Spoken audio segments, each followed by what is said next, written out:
Okay guys, now this is the part 2 of unboxing of my new HRV Honda car.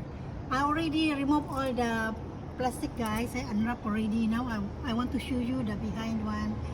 The spacious, very spacious guys behind. Can 3-person sit. And then about the boot, I'll show you also.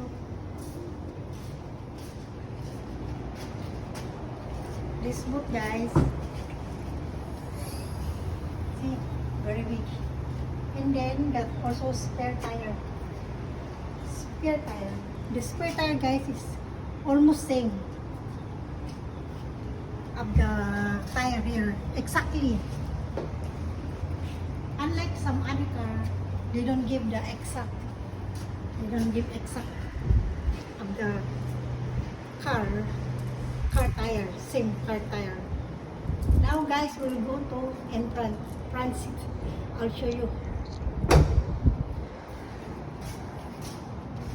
show you guys how to drive.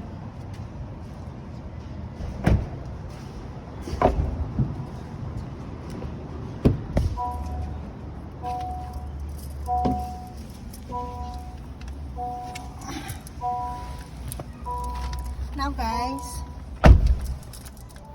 I will start the engine guys.